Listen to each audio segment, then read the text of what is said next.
Bom dia, galerinha, tudo bem? Bom, depois aí de quase uma semana, estou fazendo outro vídeo e para continuar a nossa análise do segundo livro segunda leitura do exame de qualificação, do segundo exame de qualificação da UERJ, né? O Gota d'Água, do Chico Buarque e do Paulo Pontes. Nós fizemos algumas considerações iniciais num vídeo anterior. E como eu disse nesse mesmo vídeo, eu farei a divisão em 5 vídeos da nossa leitura coletiva do Gota d'Água. E nesse segundo vídeo nós analisaríamos como o sistema de fofocas funciona como informante das situações que se passam no Gota d'Água. E também como o sistema de fofocas ele é importante na narrativa e naquela comunidade que existe dos prédios populares ali onde viviam, né, o Jazão, a Joana, onde o Creonte é o dono, né, do conjunto habitacional popular, e como que os personagens, sobretudo os personagens secundários de Gota d'Água e do conjunto habitacional, eles alimentam a narrativa com as fofocas, com os boatos, né? Bom, para a gente fazer essa análise, eu escolhi um material teórico para nos auxiliar aqui nessa análise, e esse material teórico que eu escolhi é um livrinho chamado Estabelecidos e Outsiders, né, do Norbert Elias. Esse livrozinho, né, do sociólogo Norbert Elias, né, ele faz um trabalho em conjunto com outro sociólogo chamado John Scottson, e ele vai fazer uma análise, né, da vida, né, de uma aldeia e de um loteamento recente na Inglaterra, e como que esse sistema de fofoca fazem com que as pessoas sejam empoderadas ou desempoderadas, certo? Ele tem um capítulo especial. Então, há um capítulo nesse livro, nessa obra, que fala justamente da fofoca, né? E como que a fofoca ela empodera e desempodera pessoas. Esse capítulo é o capítulo 7 da obra, que se chama Observações sobre a Fofoca. É um livro muito interessante, né? O Norbert Elias ele é um intelectual muito interessante. Então a gente vai perceber, com essa análise teórica e com a leitura do livro, né, que existe toda uma rede de solidariedade construída entre os moradores desse conjunto habitacional, né, onde vivem ali o personagem de Joana, vivia Jazão, vive o Egeu, né, que é um personagem importante, né, de militância, né, contra o Creonte, certo? E de que maneira vai se estabelecer essas redes de solidariedade entre os estabelecidos, e como esses estabelecidos, mesmo sendo mais pobres, né, olham o mundo externo, né? Olham sobretudo a figura do Creonte como uma figura dominadora, né? Uma figura que vai submetê-los, né, a pagar juros, né, sobre suas casas, né? Uma figura vista como uma figura de uma outra classe social, uma figura, né, que domina e tem a hegemonia sobre, né, esses moradores do conjunto habitacional. Então tem essas redes de solidariedade, né? Então o livro vai nos informar, por exemplo, do relacionamento de Jazão e do relacionamento da Joana, e como esse relacionamento é quebrado. Isso tudo a gente fica sabendo através de fofocas, dessas conversas desses personagens secundários. Bom, então vamos pegar aqui a primeira definição de Norbert Elias sobre o que vem a ser comumente fofoca ou boato, certo? Está aqui na página 121 de Estabelecidos e Outsiders. Ó, o uso comum nos inclina a tomar por fofocas em especial as informações mais ou menos depreciativas sobre terceiros, transmitidas por duas ou mais pessoas umas às outras. Então é nesse esquema, né, que funciona a fofoca, certo? Então, o que nós tínhamos ali, aqui, no Estabelecidos e Outsiders? A gente tinha uma comunidade mais antiga, pessoas que viviam ali durante muitos anos, e uma comunidade nova. E como que essas pessoas mais antigas vão fazer boatos e fofocas sobre esses novatos, né? E como elas vão construir uma identidade para elas, como antigas, como estabelecidas, e boatos sobre os novos, como se eles fossem outsiders. Uma tradução aproximada para essa palavra seria forasteiro, pessoa que chega de fora, adentra uma comunidade e é mal olhada por não ter raízes nessa comunidade, raízes identitárias, né? Então elas sempre são olhadas como novatas, como perigosas por serem novas, nesse sentido, né?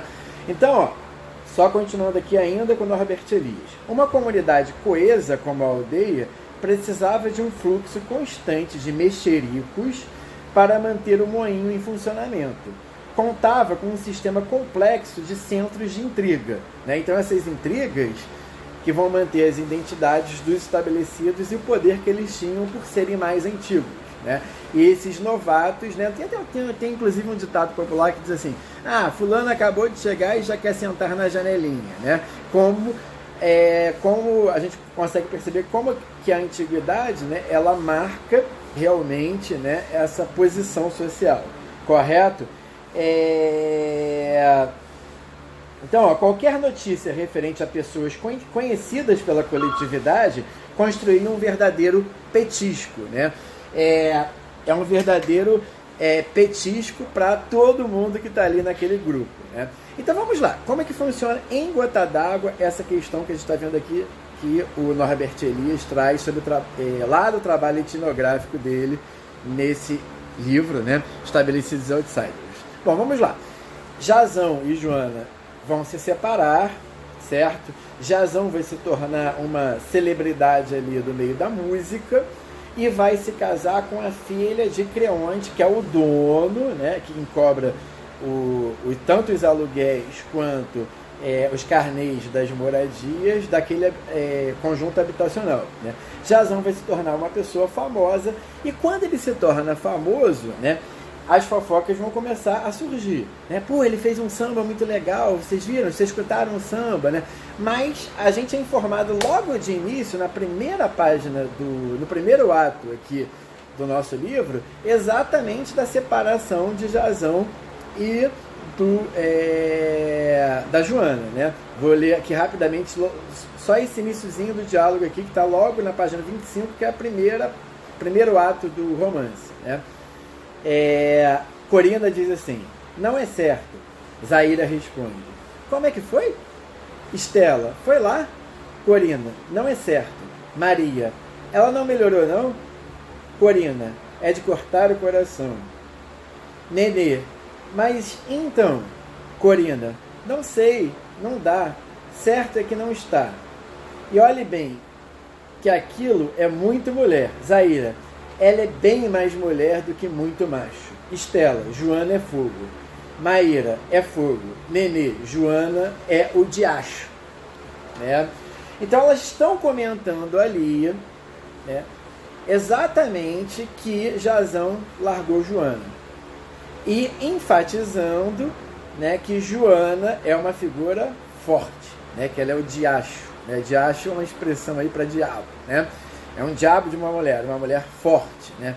Uma mulher de garra, né? Que fez Jazão, né? E Jazão a deixa por uma menina rica e a deixa também por estar começando a ficar famoso, né? Então, esse é um grupo feminino, isso é muito comum também na obra, né? Aparecer os grupos femininos. Elas estão sempre fazendo alguns trabalhos domésticos e os boatos correm. E tem os grupos masculinos que normalmente estão no bar ou no ambiente de trabalho. Então a gente percebe aí uma divisão social do trabalho clássica, né, que é muito comum nas comunidades populares e, sobretudo, aqui nos anos 70, quando a obra é estruturada, certo? Bom, então esses boatos vão informar a separação de Joana e Jazão, né? O Jazão, ele passa a existir como se fosse uma celebridade ali daquele lugar, né? Então eles vão discutir, uns vão dizer assim, não, o Jazão tá certo, sobretudo os personagens masculinos, né? Ele tá certo, ele arrumou uma mulher nova, uma mulher bonita, uma mulher rica, tem a diferença de idade, né? A Joana é 11 anos mais velha que o Jazão, né? Arrumou então uma mulher, a Alma, né? Filha do Creonte, jovem, bonita, rica, né? Que vai possibilitar que ele progrida. Outros, né, personagens, sobretudo masculinos, vão dizer assim, não, tá certo, ele tem que sair daqui mesmo, né? Essa é uma chance dele virar uma celebridade, virar um cantor famoso. Essa é a única chance que nós, né, tem a questão do estigma, né, que nós que moramos aqui, nós que somos pobres, né, moramos nas periferias, essa é a nossa única chance de sair. Então, o núcleo feminino normalmente defende a Joana, né, e o núcleo masculino normalmente vai defender o Jazão, à exceção de um ou outro, né, personagens, como por exemplo o Egeu, né. Lá na página, na segunda parte do livro, né, que é muito interessante que esse lance do boato e da fofoca fica premente, né, é aqui no segundo ato do livro, logo no início, na página 95. O personagem do Boca está conversando com a personagem Corina. Aí o Boca chega e diz assim, Corina, tá sabendo dos boatos? Aí a Corina responde, que boatos? O Boca, da festa do Jazão, dos convidados e dos aparatos. Então, Jazão vai se casar com a Alma e vai ter uma mega festa, né? Aí a Corina vai responder assim, nunca vi nome melhor num cristão do que o que te deram, Boca Pequena.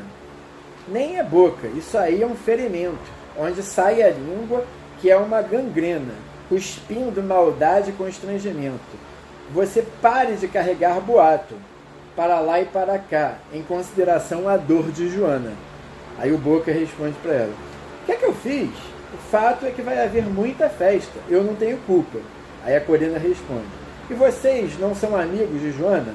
Vão para casa, tenham dó, deixa o Boca Pequena com as intrigas dele aí. A Joana falando com as outras mulheres, né? Aí a Nenê, ih, Corina, você é só vizinha de Joana, quer ser dona dela também? Né? Então, a Corina, né, tentando proteger Joana desse excesso de boatos, né, dá uma bronca ali no Boca Pequena, né? A gente não sabe se é um nome ou se é um apelido, né? Porque de fato ele é um fofoqueiro, né? E normalmente nessa cultura mais popular, né, pega mal o fofoqueiro ser da figura masculina, né? Ser um homem, né? Então tem essa questão também. Bom, então a fofoca é que ela vai nos informar as situações, né? Tanto que os personagens da própria Joana e do próprio Jazão demoram a entrar na história, né? A gente primeiro passa ali pelas fofocas do botequim, das mulheres, né? Enfim, nesses ambientes, correto? Bom, aí vou voltar aqui ao Norbert Elias, só para a gente já encerrar o videozinho e já perceber como que isso é importante na narrativa. Então, ó, as notícias sobre uns e outros, sobre todas as pessoas publicamente conhecidas, tornavam a vida mais interessante. Assim, excetuadas as fofocas depreciativas, referentes sobretudo às pessoas de fora, as fofocas elogiosas que traziam fama para o próprio indivíduo e seu grupo, o fluxo das fofocas continham simples itens de uso do grupo interno, notícias sobre amigos e conhecidos que eram interessantes em si mesmos, né? Então tem isso. É um fluxo, uma alimentação do sistema de fofocas que é interessante para eles mesmos, né? E tornam a vida mais interessante. E jamais deixar de perceber que o Jazão ali ele se torna também um outsider, né? Porque ele vai morar na Zona Sul, no caso com a sua noiva, né? E com o seu sogro, o Creonte. Então, o que a gente vai perceber ali, né? Há uma divisão de classes, né, explícita e que é enfatizada, sobretudo, com o uso dos boatos e das fofocas, né? Então, o que a gente precisa perceber nessa leitura é justamente isso. Por vezes o Jazão vai ser visto como quase como um herói, né, para alguns personagens do livro, porque ele sai da periferia, né, ele vai se casar, ele vai ter uma música embalada, né, que vai estar em todas as rádios, correto? E outros personagens vão criticar o Jazão por ter largado a Joana, largado os filhos, largado a rede de solidariedade, né? Já não ser mais alguém do grupo, ser alguém de fora, né? Então a gente vai ver vários exemplos aqui de como que o Jazão é visto como um inimigo, né? Um vilão, e como é que ele é visto também por alguns personagens como um herói na narrativa. Tá bom, gente? Bom dia aí, um abraço em todos e voltamos com outro vídeo posteriormente.